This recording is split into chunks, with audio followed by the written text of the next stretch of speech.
আজই ডাউনলোড করুন আর এনজয় করুন আপনার পছন্দের শো।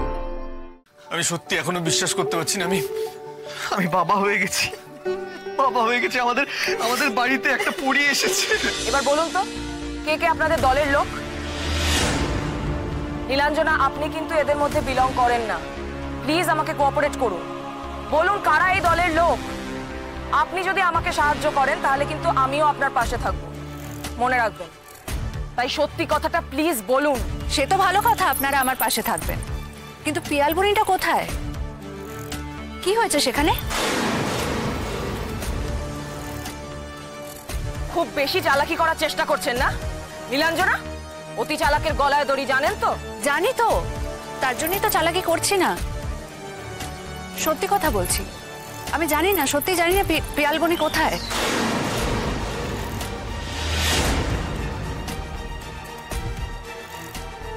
দিদিভাইয়ের সঙ্গে আমি যত খারাপ করেছি তার জন্য ওর থেকে খারাপ ভাবে কেউ আমাকে বলেনি, কোনোদিনও না। তোমাকে এখন যে যে কথাগুলো বলবো সেগুলো মাথার মধ্যে একদম গেঁথে রাখো। স্রোতস্বিনীকে পুলিশ যেটা করেছে মানে ওকে কিন্তু ওরা ফলো করতে পারে।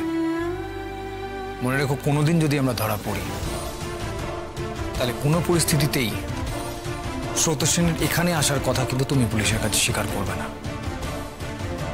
ভুলেও না, দারুণ অত্যাচার করলেও না, তাহলে ওকে কিন্তু ওরা ছিঁড়ে খাবে। আমাদের হেল্প করছে বলে ওর উপর কিন্তু অনেক রকমের চার্জ বসিত। জানি, মরে গেলেও কোনোদিন ওদের বলবো না, স্বীকার করবো না। আর একটা কথা, পিয়ালবনিতে আমরা যাইনি, আমরা জায়গাটার নামও শুনিনি। আর ওখানে কি হয়েছে, কে গুলি চালিয়েছে, আমরা কিচ্ছু জানি না।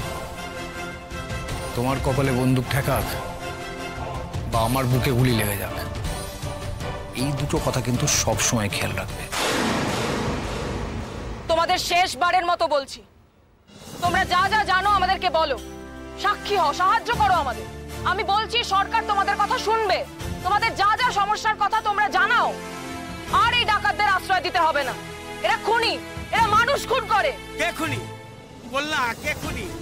ফি বছর আমাদের এখানে মরদ মেয়ে ছেলে পুলে না খেয়ে অসুখে মরে। কে মারে রে তাদের? বল না, তাদেরকে কে মারে? আমাদের লোভ দেখাইছিস রে। আমরা জঙ্গলের লোক, আমাদের কোনো লোভ নাই রে। এই জঙ্গলই আমাদের মারে। মারলে সেই মারবে আর বাঁচাইলে সেই বাঁচাইবে, সেই বাঁচাইবে রে, সেই বাঁচাইবে। তোমার কপালে বুড়ো বয়সে দুঃখ আছে কাকা। যেদিন পুলিশে ধরবে সেদিন মনে পড়বে কথাটা আমি বলেছিলাম। সেদিনের জন্য অপেক্ষা করার কি দরকার ম্যাডাম? মালটাকে আজকে থানায় নিয়ে যাব, একটু খাতির করি। চল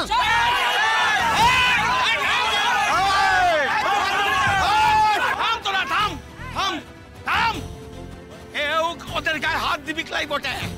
আরে ওরা হচ্ছে গ্রামের অতিথি রে, আমরা এই জঙ্গলের মানুষ রে, জঙ্গলের মানুষ। আমরা ওদের মতো কাম কেন করবো?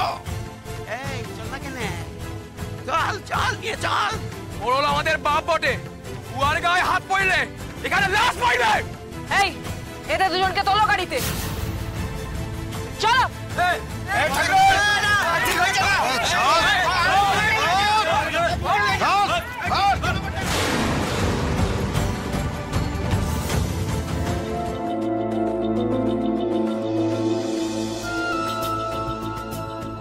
অনির্বাণদা, আজ ডক্টর ব্যানার্জি আর ডক্টর সেন নিয়ার মিরাকেল করেছেন। দিদি is now out of danger. বিপদ সম্পূর্ণ কেটে গেছে।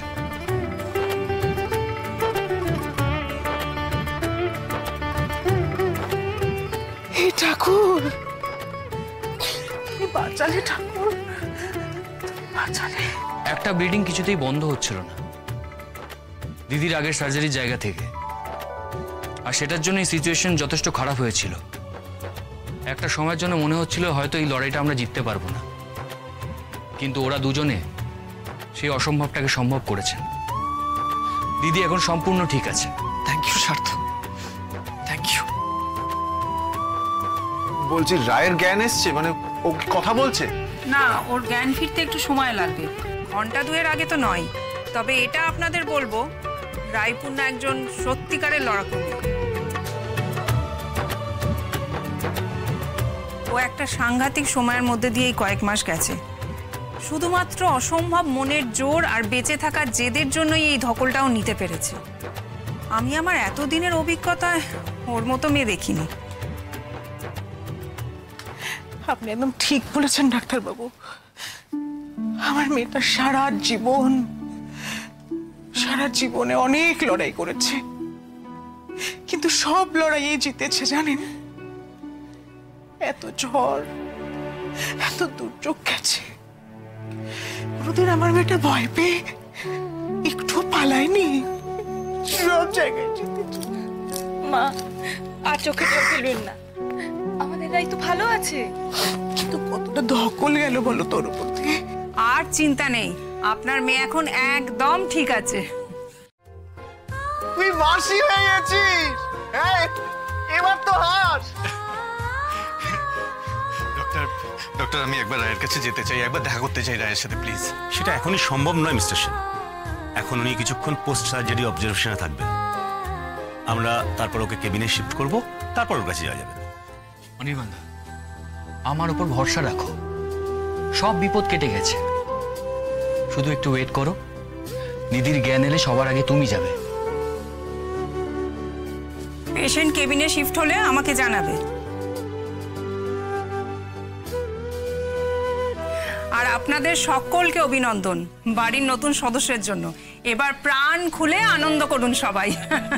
আপনাকে, ইনফ্যাক্ট আপনাদের সকলকে আমার তরফ থেকে অনেক অনেক ধন্যবাদ ডক্টর। আপনারা ছিলেন বলে আমি আমার স্ত্রীকে, আমার সন্তানকে সুস্থভাবে ভালো মতন ফিরে পেয়েছি। আপনারা যে আমাদের উপর ভরসা রেখেছেন তার জন্য আপনাদেরও অনেক ধন্যবাদ। পরে কথা হবে, কেমন?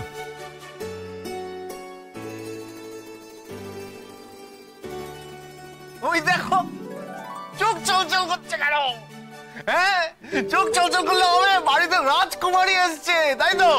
হ্যাঁ, বিক্রম, আমি এখনো বিশ্বাস করতে পারছি না। আমি সত্যি এখনো বিশ্বাস করতে পারছি না। আমি বাবা হয়ে গেছি। আমাদের বাড়িতে একটা পরী এসেছে। হ্যাঁ, আরে বাবা, আমিও তো কিছুক্ষণ আগে ভুলে গেছিলাম। এই রায়কে নিয়ে এত টেনশনে ছিল যে রাজকুমারীকে ভুলে গেছে। এই মিষ্টি, এরকম ভাবে হবে না কিন্তু। মিষ্টি মুখ করাতে হবে সবাইকে। মিষ্টি আনো, রসগোল্লা আনো, কি মা, তাই তো? হ্যাঁ, তুই এরকম এদিকে আয়।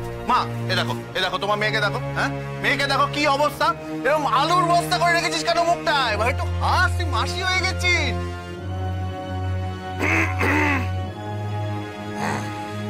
সার্থক, ওকে ক্ষমা করে দাও না, ক্ষমা করে দাও। আজকে একটা খুশির দিন। আজকে আমি মামা হয়েছি, আমার ভাগ্নি হয়েছে। হ্যাঁ, আজকে খুশির দিন, আজকে ক্ষমা করে দাও না। আজকে শুধু আনন্দ করবো আমরা, আজকে শুধু আনন্দ করবো। হ্যাঁ, খুব আনন্দ করবো। মানে আমি